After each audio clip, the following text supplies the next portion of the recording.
Mo plays video games and watches Netflix throughout the entire night. While he does that, every time he has a few seconds available, he will take out his phone and watch a few reels on Instagram. He has no patience and his dopamine levels are completely fried. Muhammad reads Quran and practices his tajweed. He studies the deen and is becoming more knowledgeable every single day. He has no problem sitting down for hours on end to study or work on a task, even if he doesn't feel like it. When I was 17 years old, I quit school. I quit all those video games. I quit watching Netflix all day. And I went to China to do Kung Fu with the main reason to get discipline. We need to do short-term suffering, just hard work, to get that long-term success that we really want. If you're ashamed to do good deeds in front of your friends, those friends aren't good. And if you're not ashamed to do a sin in front of them, then those are not good friends. Musical instruments are haram. It's not allowed for us as Muslims to spend our time listening to music. Even if you wouldn't be a Muslim, it's still not good because it's ruining your dopamine. Assalamu alaikum, my name is Nuh and I help Muslims reach their full potential. Scroll down and subscribe if you want to improve your deen. Imagine sitting in your bed with a screen in front of your face, having a controller in your hands and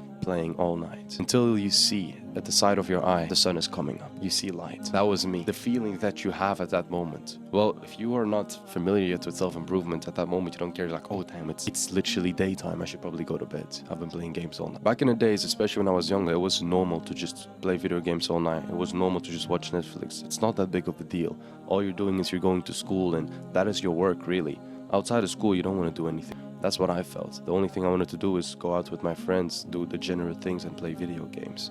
I didn't care that I was wasting my time, because for me, I wasn't even wasting my time. I was having a good time in the short term, and I was sacrificing my future, my long term. When I was 17 years old, I quit school. I quit all those video games. I quit watching Netflix all day, and I went to China to do Kung Fu with the main reason to get discipline. Because I was seriously lacking discipline, like playing video games all day, going out with friends, not doing anything with my life. If that's your life, that's okay. If that's the only thing that you want to do, but I knew that I wanted to do more. But I wasn't able to do it because my dopamine levels were completely destroyed. It was the start of my great journey to go to China to do Kung Fu, to get that discipline, to get less dope. Throughout the years, I've still been struggling. Even right now, while I'm making this video, I'm thinking to myself, like, damn, Valorant would be pretty fun right now. But we have to resist because we realize the short-term gain isn't greater than the long-term success. We need to do short-term suffering, just hard work, to get that long-term success that we really want. So I'm going to give you 5 steps to success, to lead that successful life, to get rid of all the whack dopamine in your life, to reset it and to go on a straight path, straight for your goals. Number 1 is to remove the dirt. The dirt means playing video games all the time, watching Netflix, watching anime, scrolling on your phone, hanging out with friends talking about nonsense. If they're good Muslim friends talking about good things, then obviously it's great to spend time with your friends. But if your friends are bad and bringing you down, it's not a good thing. If you're ashamed to do good deeds in front of your friends, those friends aren't good.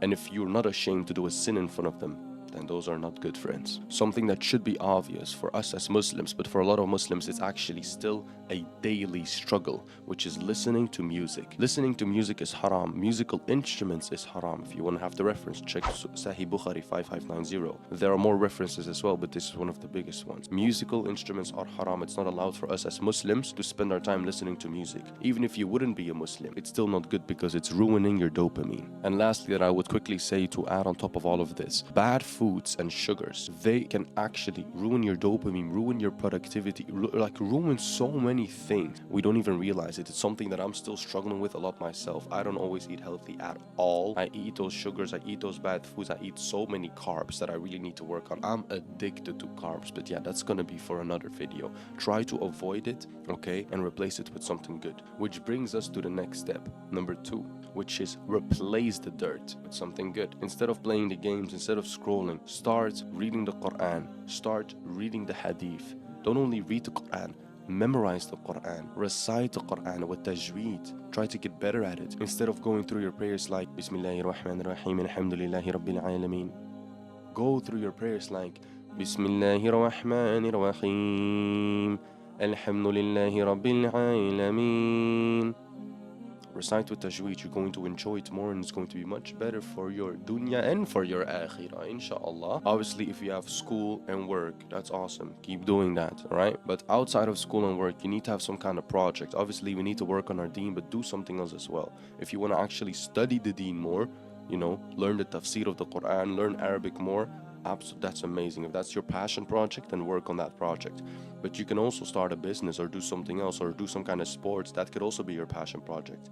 You know, you can balance your deen with your dunya. Just have a nice little balance. Just don't waste your time on things that you don't really want to waste your time on. Some few things that are also really good is to do workouts. It will be really healthy for you. Go to the mosque. When you're at the mosque, connect with people, network, speak, and find good Muslim friends that actually are going to help you get to Jannah instead of people that are dragging you down to Jahannam. Helping your parents is a huge thing.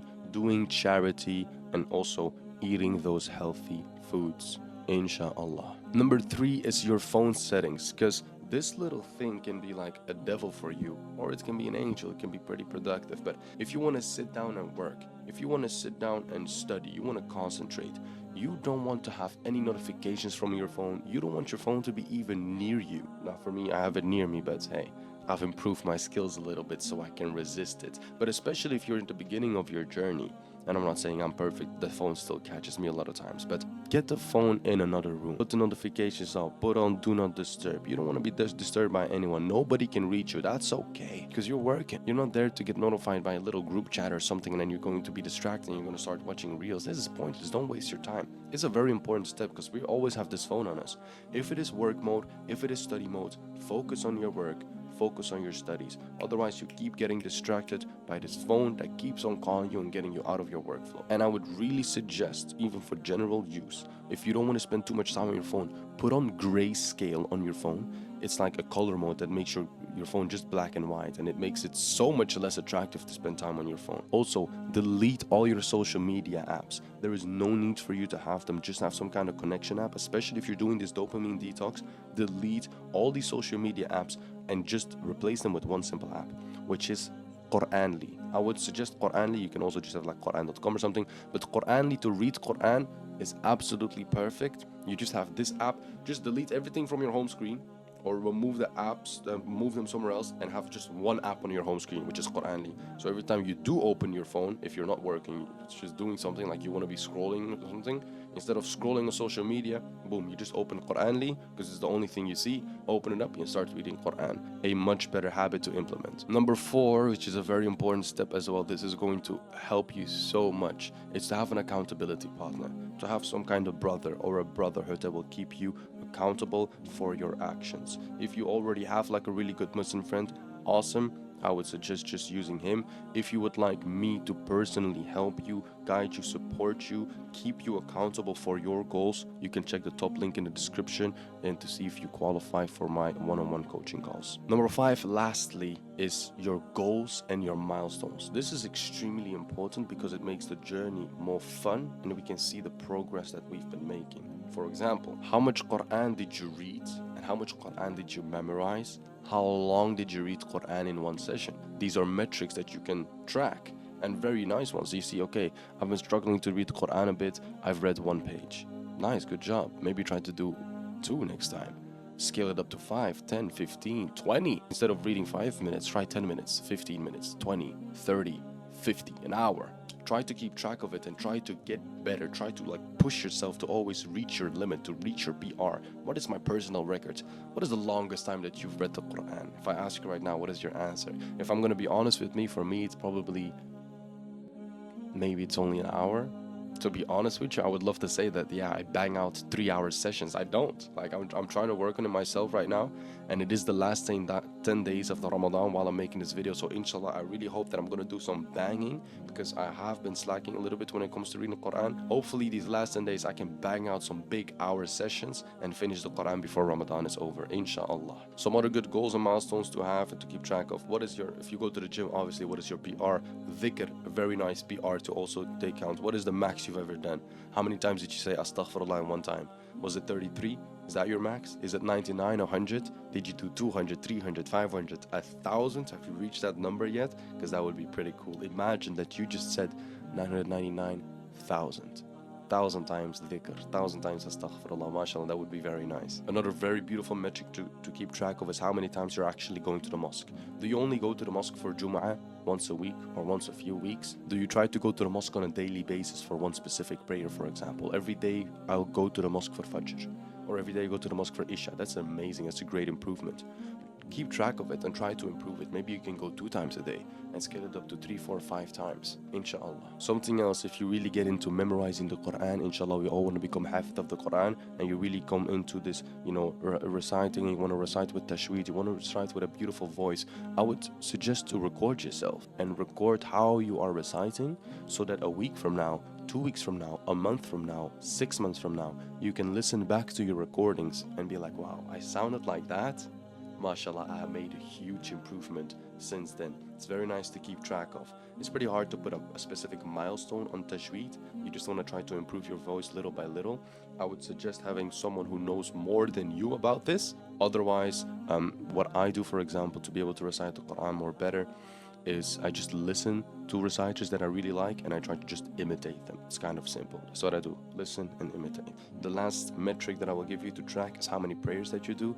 Obviously, you should already be doing your 5 daily prayers, but I'm talking about sunnah prayers. Are you doing the 2 rakat before Fajr? Are you doing the witr prayer? Are you maybe doing some nafil prayers? So you can keep track of them. You can try to scale them up, especially at some points, but the most important part is that you stay consistent with what you're adding. So right now for me, I'm trying to consistently always do the 2 rakat before Fajr, and I'm going to try to always do witr. Inshallah, in the future I will add more to it, but I've done those times where you I'm going to do all the sunnah prayers, and then you do them for like a couple days, and then you start slacking and you do 0. So I'm just trying to build up my prayers slowly but surely. If you've made it to the end of this video, that means that you're serious about improving yourself. That means that you really want to do this. You don't want to be like Mo anymore. You want to reach your full potential. You want to be like Muhammad. You want to be on your deen. So inshallah, if you take action on the things that I just told you, you are going to change your life forever. So please take action. Again, if you want my personal help, you can check the top link in the description to see if you qualify for my one-on-one coaching. Thank you very much for watching this video all the way until the end. Jazakallah khairan. Assalamu alaikum wa rahmatullahi wa barakatuh. Peace.